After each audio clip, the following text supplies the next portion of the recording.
안녕하세요. 오늘도 주님 안에서 믿음으로 꽉 찬 알곡이 되기 위해 성경 묵상의 시간을 허락하신 하나님께 감사와 영광을 올려드립니다. 12월 22일 월요일 묵상 말씀을 시작하겠습니다. 하나님의 징계는 분노의 감정을 분출하시는 것이 아니라 사랑에서 나온 거룩한 반응입니다. 그분은 침묵하시는 분이 아니라 죄가 사람을 파괴하기 전에 먼저 말씀으로 깨우시는 분이십니다. 징계는 끝이 아니라 돌이킴을 위한 시작임을 조용하지만 단호하게 전합니다. 오늘의 제목은 징계의 이유입니다. 하나님은 힘없는 자를 억압하며 호사를 누리던 권력자들에게 심판을 선고하시지만 그들은 경고를 무시하며 멸망을 자초합니다. 그러나 심판이 끝은 아닙니다. 오늘 본문 미가 2장 1절에서 13절까지의 말씀을 함께 듣겠습니다. 그들이 침상에서 죄를 꾀하며 악을 꾸미고 날이 밝으면 그 손에 힘이 있으므로 그것을 행하는 자는 화 있을진저. 밭들을 탐하여 빼앗고 집들을 탐하여 차지하니 그들이 남자와 그의 집과 사람과 그의 산업을 강탈하도다. 그러므로 여호와의 말씀에 내가 이 족속에게 재앙을 계획하나니 너희의 목이 이에서 벗어나지 못할 것이요 또한 교만하게 다니지 못할 것이라. 이는 재앙의 때임이라. 그때 너희를 조롱하는 시를 지으며 슬픈 노래를 불러 이르기를 우리가 온전히 망하게 되었도다. 그가 내 백성의 산업을 옮겨 내게서 떠나게 하시며 우리 밭을 나누어 패역자에게 주시는도다 하리니. 그러므로 여호와의 회중에서 분깃의 줄을 댈 자가 너희 중에 하나도 없으리라. 그들이 말하기를 너희는 예언하지 말라. 이것은 예언할 것이 아니거늘 욕하는 말을 그치지 아니한다 하는도다. 너희 야곱의 족속아, 어찌 이러기를 여호와의 영이 성급하시다 하겠느냐? 그의 행위가 이러하시다 하겠느냐? 나의 말이 정직하게 행하는 자에게 유익하지 아니하냐?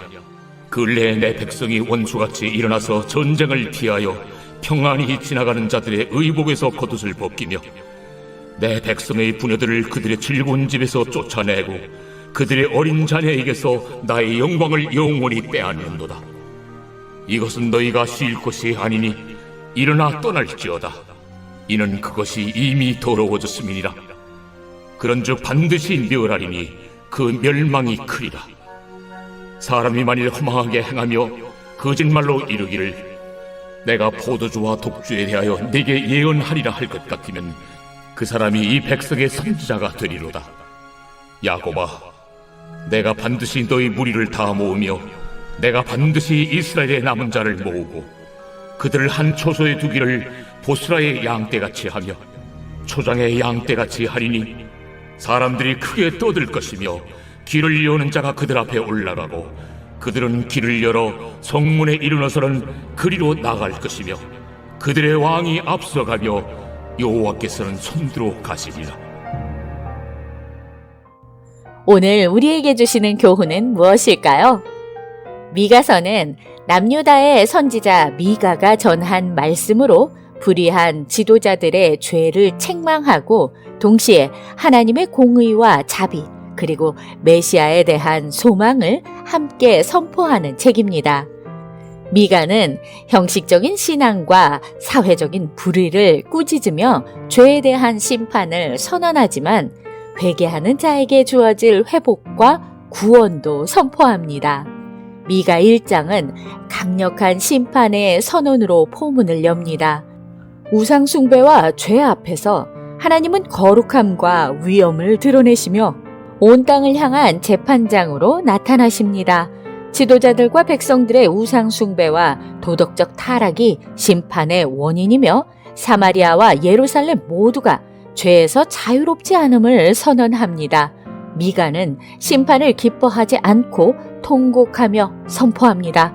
유다의 여러 성읍들이 차례로 멸망할 것을 예언하며 죄의 결과가 현실적인 고통으로 다가올 것을 경고하면서 2장으로 이어집니다. 1절에서 5절 말씀을 보시면 사람들은 밤에 죄를 구상하고 아침이 되면 실행합니다. 미가가 지적하는 죄는 우발적인 실수가 아니라 이처럼 계획되고 의도된 악이었습니다. 힘있는 자들은 권세를 이용해 밭과 집을 빼앗고 약한 이들의 삶의 터전을 아무렇지 않게 무너뜨렸습니다. 이에 하나님은 내가 이 족속에게 재앙을 계획하나니 라고 말씀하십니다. 사람이 악을 계획하듯 하나님도 공의의 계획을 세우십니다. 징계는 우연이 아니라 정의가 작동한 결과입니다. 죄는 개인의 문제를 넘어 공동체를 붕괴시키는 구조적인 악입니다. 하나님의 징계는 공의의 질서 회복을 위한 필연적인 개입입니다. 6절에서 11절 말씀을 보시면 백성들은 미가의 선포에 예언하지 말라고 이것은 예언할 것이 아니라고 거부합니다. 그들은 위로만 원했고 회개는 원하지 않았습니다. 거짓 선지자들은 달콤한 말로 사람들의 귀를 만족시켰고 진짜 선지자의 말은 불편하다는 이유로 거절합니다. 그러나 하나님은 내 말이 정직하게 행하는 자에게 유익하지 아니하냐며 분명하게 말씀하십니다. 말씀이 상처처럼 느껴질 때가 있습니다. 그러나 그것은 말씀이 아파서가 아니라 우리의 삶이 주님의 도에 어긋나 있기 때문입니다. 참된 예언은 기분을 좋게 하는 말이 아니라 진리를 드러내는 말입니다. 말씀을 거부하는 것은 곧 하나님의 통치를 거부하는 행위입니다. 12절에서 13절 말씀을 보시면 징계의 말씀 끝에서 하나님은 내가 반드시 너희를 모으리라는 뜻밖의 약속을 주십니다. 하나님은 심판으로 끝내지 않으십니다. 그분은 목자이시며 인도자이십니다. 앞서가시는 분이 길을 열고 백성은 그 길을 따라 다시 회복으로 나아갑니다. 징계는 파괴가 아니라 정결하게 하시는 과정이며 심판은 버림이 아니라 구원의 문을 여시는 방식입니다. 하나님의 징계와 회복은 서로 분리되지 않는 하나의 이야기이며 하나님은 남은 자를 통해 구속사의 흐름을 이어가십니다. 말씀이 불편하게 들릴 때 우리는 침묵을 요구하는 자가 아닌 순종으로 반응하는 자가 되어야 합니다. 기도하겠습니다.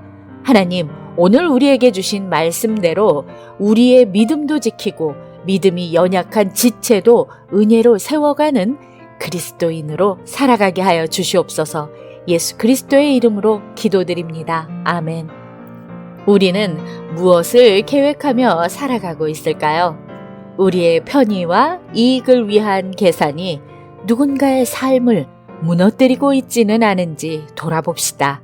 하나님의 징계는 우리를 포기하셨다는 증거가 아니라 여전히 붙들고 계시다는 사랑의 신호입니다.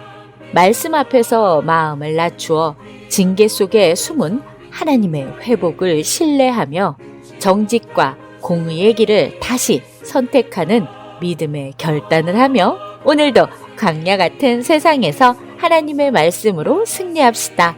저는 내일 다시 찾아뵙겠습니다.